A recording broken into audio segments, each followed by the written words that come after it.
हैं बजट की। वित्त मंत्री अरुण जेटली आज वर्ष 2017-18 का आम बजट संसद में पेश करेंगे। इस बार के बजट में कई अहम बातें हैं जो इसे खास बना रही हैं।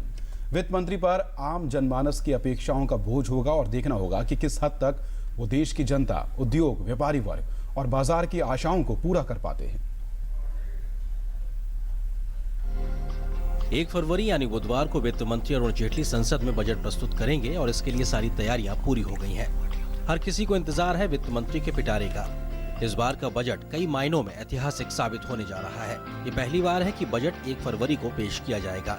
इससे पहले सामान्यतः बजट फरवरी महीने के अंतिम दिनों में पेश किया जाता था। मोदी सरकार की इस पहल के पीछे मंशा है कि जिन भी घोषणाओं को बजट में शामिल किया गया है उन्हें वित्तीय वर्ष के पहले दिन यानी 1 अप्रैल से लागू किया जा सके। पहले बजट घोषणाओं को लागू करने में मई महीना खत्म हो जाता था और इस लेट लतीफी के चलते अप्रैल और मई 2 महीने के लिए अलग से बजट की व्यवस्था करनी पड़ती थी। इस पूरी पहल से वित्तीय अनुशासन को और बेहतर तरीके से लागू करने में ज्यादा मदद मिलेगी। इस बार का बजट इस मायने में भी ऐतिहासिक है क्योंकि रेल बजट इस बार आम बजट का हिस्सा होगा।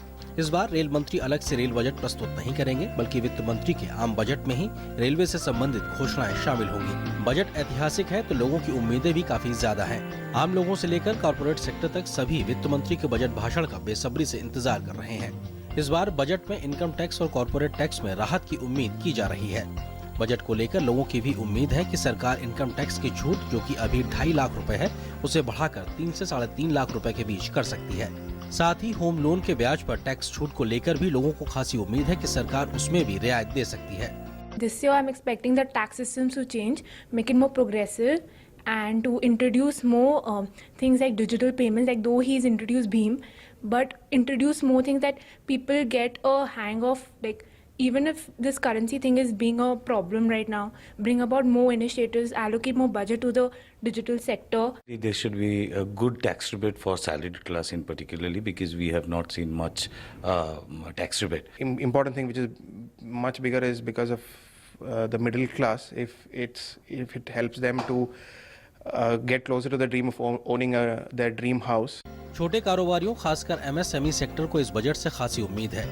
MSME सेक्टर की उम्मीद है कि 5 करोड़ रुपए के टर्नओवर वाले कारोबारियों को सेंट्रल GST से छूट दे दी जाएगी। साथ ही मंथली रिटर्न की बजाय साल की 1 रिटर्न भरने की व्यवस्था कर दी जाए। सरकार को अगर मेक इन इंडिया को बढ़ावा देना है तो उसे तय करना होगा कि छोटे कारोबारियों का आसानी से कर्ज मिल सके और वे अपनी मैन्युफैक्चरिंग एक्टिविटी को बढ़ावा दे सके। वहीं सरकार का फोकस लेस कैश लेन देन को बढ़ावा देने पर भी रह सकता है। डिजिटल ट्रांजैक्शन करने पर हो सकता है कि इस बजट में रियायतों को और भी ज्यादा बढ़ा दिया जाए। इस बजट से कृषि क्षेत्र को भी खासी उम्मीदें हैं। पिछली बार का बजट भी काफी हद तक कृषि आधारित बजट रहा था। आम बजट से युवाओं को भी बहुत उम्मीदें हैं। युवाओं को इस साल के आम बजट से किफायती फीस और रोजगार की आस लगी हुई है। सरकार का फोकस मेक इन इंडिया और स्किल इंडिया जैसे कार्यक्रम पर रहेगा।